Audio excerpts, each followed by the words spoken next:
everyone. Hi. I know no one's on yet. I hate saying hi at the beginning of a live because I'm talking to no one. So Tony and I have the day off and we're just going around, driving around. And I wanted to talk about the subject of boundaries. It's something that has been coming up a lot in the last few conversations I've had with people. I've had several people, hi, hello people. So I've had several people have issues with boundaries. So those were the things that they were dealing with in their relationships. Now, a lot of the times you don't know that that's the problem, but I've gotten really good at kind of, understanding when the issue is relating to that. And so I wanted to talk about some of the things that have to do with like a healthy versus an unhealthy boundary setting. Tony and I have been together for 9 years now, right? Mm-hmm. 9 years. And so we've obviously had to have those conversations where we have to decide what is and isn't okay in our relationship. And I'm going to focus on relationships, like romantic relationships, but boundaries are important in families. Boundaries are important in work, in friendships. And there's a lot of situations where you need to set boundaries in your life. But in romantic relationships, that's where most of us have issues, I would say, or most people have some of the unhealthy ideas surrounding boundaries. So one of the first things that I think people, you don't really think about, but one of the misconceptions around boundaries is that you get to set boundaries for other people. And that's a very unhealthy setting when thinking about setting boundaries. In relationships, a lot of the times people will be like, well, you can't wear that. You can't go out with your friends. You can't work there. And people think, well, it's setting boundaries. The person's not saying anything about it, so that means that they're okay with it. But people don't always say they're not okay with something because they're feeling controlled.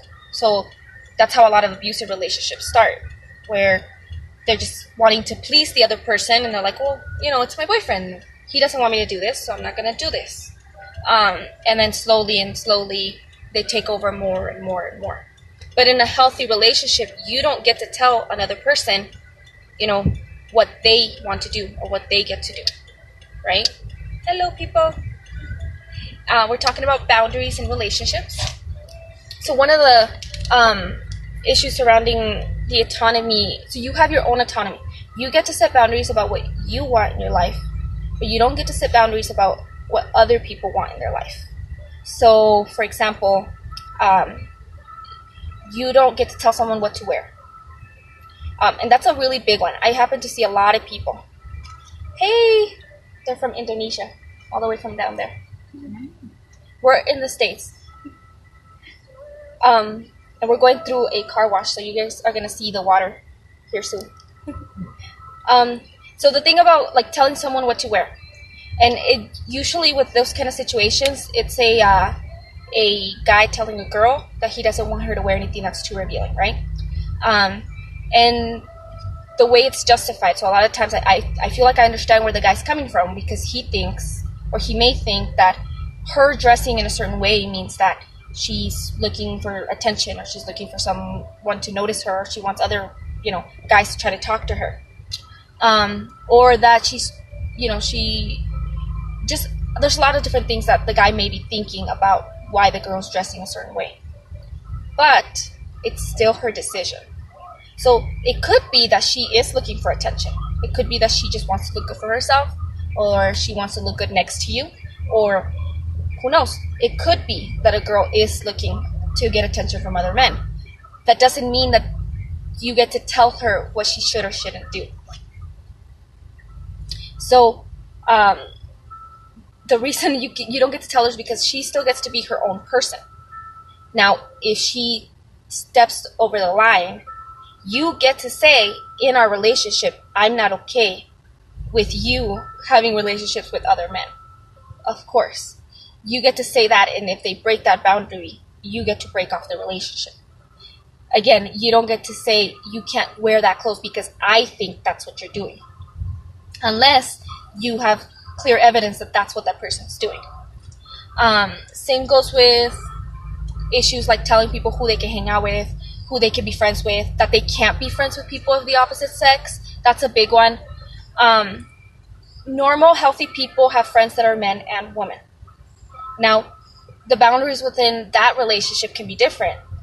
Some couples agree that it's not okay to be alone with a person of the opposite sex. Some couples say, well, you just can't do that in the setting of like going out to dinner or going late to the movies or those kind of things, or not telling each other about it.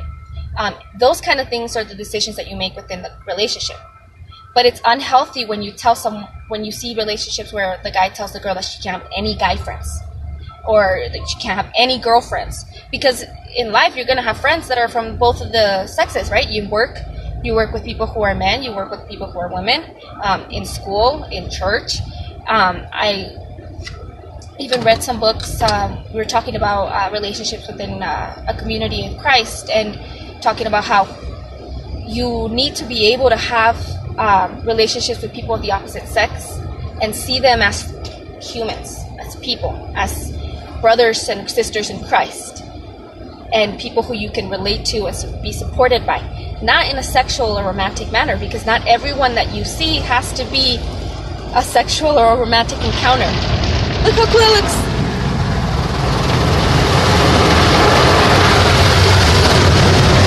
That's really loud. I didn't think about how loud this is going to be.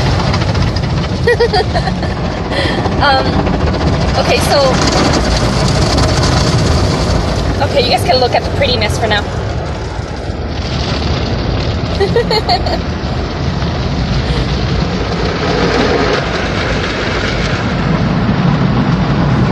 Let me know if you can hear me.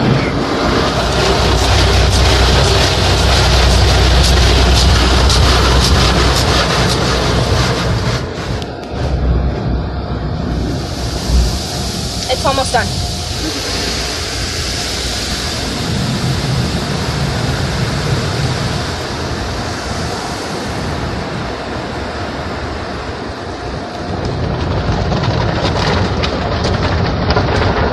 Almost done.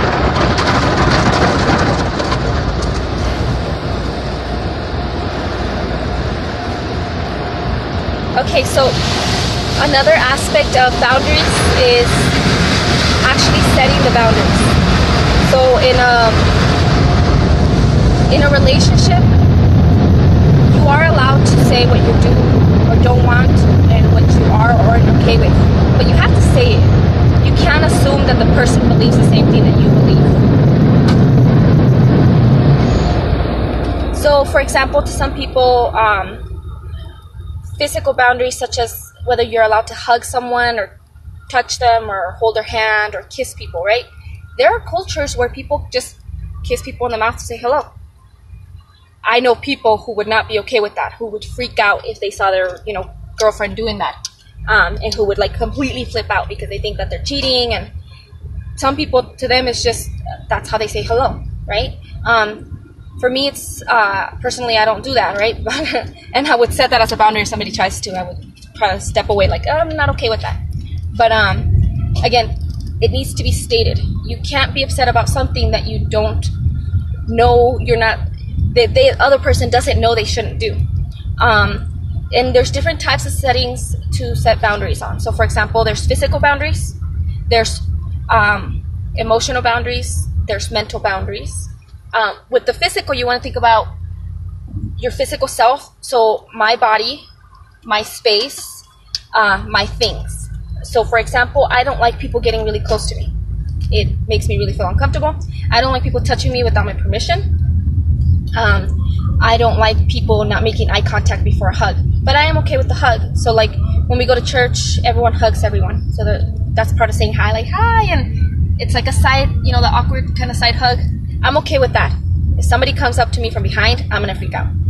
I don't like being touched. Like some people really like to they like to hi, and they like put their hands on you, and I'm like, I want to get away from them.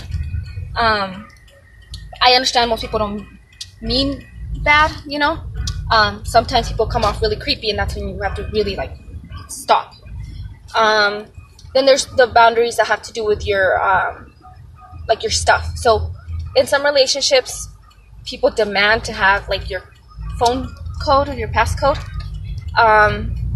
that's up to you. You get to decide if that's something you're okay with. And it doesn't mean that somebody's cheating if they won't share that. Some people are more private. Some people just want to be able to know that they can be private. And later on, you end up, sharing it down the line or something. Tony and I, we share our codes. We don't really, we don't have any, like, secrets when it comes to, like, getting into the phone. Like, he can use mine, I can use his phone. But when it comes to, like, I had a message from somebody and I asked Tony to check my phone, and he said he's not opening that message because it looked like the person wanted to talk about something personal. Now, it's not his decision to choose whether he gets to see that or not, because I'm talking to that person. Now, once I've read that message and I feel like it's something that is okay to share, something that I want to ask him about, what should I say to this person? Should I talk to them about this? Should I share this information? Then he can see if he wants, or I let him know if he can or can't. But the fact that he was able to give me back my phone and be like, you have a message, but I'm not opening it. That's healthy. Now, you may have some people, and maybe you've experienced it, where you've had a relationship where the person's like, give me your phone, or they get pissed off if you don't show them their phone, and they, like, they're super angry about it, or they think you're cheating right away. Or in more unhealthy cases, I know, I won't say who, but I know people who are in abusive relationships where just saying hello to somebody else of the opposite sex is an invitation to ask, why are you talking to them? Who? Sorry, guys, we went through a little dead spot. So things like your phone, your house, your purse. What else is something that people put stuff in? Like, you get to choose whether you want someone to come into your house. That's a boundary. Just because you're dating someone does not mean that they are allowed to just walk in when they want. It doesn't mean that they get to decide if they're staying over. It doesn't mean they get to decide if you're sleeping with them, whether you go out to dinner with them or you don't, or those are your own decisions. You get to decide how you relate to those people and to anyone in your life. When it comes to emotional boundaries, that has to do more with, obviously the emotional aspect. So, hi. For example, let's see. Do you have an example of an emotional boundary? Something on the emotional aspect would be, I don't know, if you've ever had somebody kind of try to make you feel bad for doing something, or the way that you act, and they're like, well, I don't like it when you're laughing that way in front of people, or, why were you saying that to someone, or where they try to tell you how you should feel, try to tell you how you should react. Now, feelings and emotions are something that is very, in general, it's not something we control. It happens. It's a natural, like, our body reacts to life. And while you can learn how to better manage your emotions and better deal with emotions that come up, you still don't get to, like, I'm going to feel happy right now, or I'm going to feel angry right now. Like, your body decides that for you, and then you decide, am I going to react or not? And so you can't tell someone, you're not allowed to be angry over that, because if they're upset for a reason. It may not be a good reason, but you get to talk that through with them. But you don't get to tell somebody they can't be upset. You don't get to tell someone that they need to be happy about something they're not happy about, or anything like that. You can only tell somebody to, ask them to explain it to you. Like, why do you feel this way? Why did you react this way? And maybe you could try to talk to them like, what if next time this happens? Should I be afraid that that's going to happen? Should we not do this? Should we avoid that? And talk through those situations, because people, their emotions just kind of come sometimes, and then they deal with them. So in a relationship, you're going to have to learn how to deal with each other's emotions, because a lot of people have a short temper. Some people don't have Tony has like the longest temper ever. He's not somebody who gets mad easily. And I'm somebody who does. So I have to make sure that I check myself and like, do I actually have a reason to be upset right now? Or am I just feeling this and I just have to wait and see and let it pass before I say something? And it's something that we've had to learn, obviously. With time in a relationship, you learn how to do that. And, oh, thanks for the hearts. That's so pretty. Okay, the other part is mental boundaries. And mental boundaries are going to have to do with a lot with how people, a lot of it's physical, because it starts physical, it becomes mental. And in abusive relationships, this is the number one thing that they use to control people. And it has to do with telling people what they should think, telling people how they should act, telling people, trying to change their opinions or take over their opinions. In general, trying to control the person's being, because your mind is who you are. And while we don't control our emotions that much, we have a higher ability to control our thoughts. And it's a lot easier for somebody else to control your thoughts, where you get to the point where you're no longer thinking what you think, you're always thinking what they think. And that one's hard. It's hard because it's hard to recognize when someone's doing that. And it's hard because sometimes the people doing it don't mean to be doing it in a bad way. They just end up doing it in a bad way. And I get a lot of people who will say, like, that their spouse tells them, or usually it's a boyfriend. It's either like a spouse that they've been with for 10 years, or it's somebody they're just dating and it's already telling them what they can and can't do in life.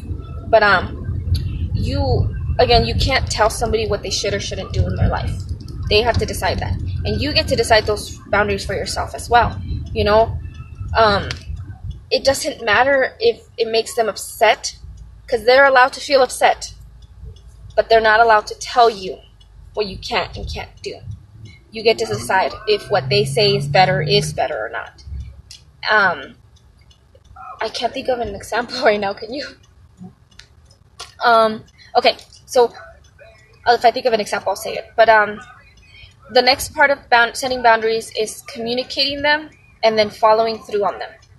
Because a lot of the times, and most of the people that I know in my life that have big boundary issues in their relationship, they don't have boundaries. They think they do. They get upset about things. They tell their, spouse or their boyfriend, they tell them, I don't want you doing that, or I'm not okay with you doing this, but then they are okay because they don't break up with them. They stay in the relationship. So if you stay in the relationship after they've broken a boundary, if you don't put up any kind of consequence for breaking a boundary, then you don't have a boundary. That's like putting a door and it says it's locked and you can't come in, but it's not locked, and it says come in.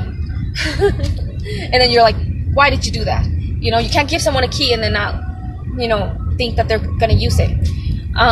If you set a boundary, you have to be willing to follow through. If not, it means you don't have a boundary. It means that you can't be upset at someone who does what you tell them not to do and you didn't get upset about it. I see a lot of relationships where that's what people do. One person breaks a boundary, so the other one goes and they do it, they do it like revenge, and then they go back and forth their whole life. And they're always mad, they're always upset, and they're never happy, and they never like what their life is like. But they don't make any changes. They don't put up anything. They don't set up anything like any actual strict boundaries to keep them from doing that. And that's sad to see. And it's really hard, like when I talk to people online and they need help with those things, because it becomes a pattern. And once it's a pattern, it's a lot harder to break. Because you could start all of a sudden being like, well, I'm going to set boundaries. But that person's going to be like, yeah, right. Sure, you say you would get mad if I cheated on you, but you took me back the last 6 times, So you have to be willing to walk away. Your boundaries have to be so strong that the boundaries are stronger than the relationship. Because if not, your relationship's not going to be strong anyways. You have to be willing to walk away if they cheat, or if they are breaking your trust in other ways. Can you come up with an example? I can't think of stuff. So I know people who have issues that are not just cheating. It has to do with how the person talks to them. They're mean to them. They degrade them. They tell them what they can and can't do. They keep the money from them. In those situations, how much are you willing to put up with? Are you okay with living that life? If you're okay with living that life, you might as well just stop talking about how you're going to leave if they do this again. Because if you know you're not going to, and you would rather be with the person than change your situation, then you need to find a way to be okay with it. But if you don't want to live that way anymore, you have to be willing to walk away. That's a huge decision. It is a very big decision to make, especially for people who are married. But it makes a difference between the kind of life you're going to have. So if you're going to have a happy life or a non-happy life. When it comes to, for example, faith, there are different boundaries. I would say different rules, because you are kind of hoping that the person will change, and you want to first ask God to help you make those changes. But there's still boundaries, even within Christ. Like, they give us, an out for somebody who's abusive and somebody who cheats and somebody who treats you horribly and who breaks that covenant that you made with God. And a lot of times people don't leave because they think they're stuck. But you're not stuck. There are ways you can separate yourself without divorcing and ensuring that the person makes changes before you come back. Anything else I should say, you think?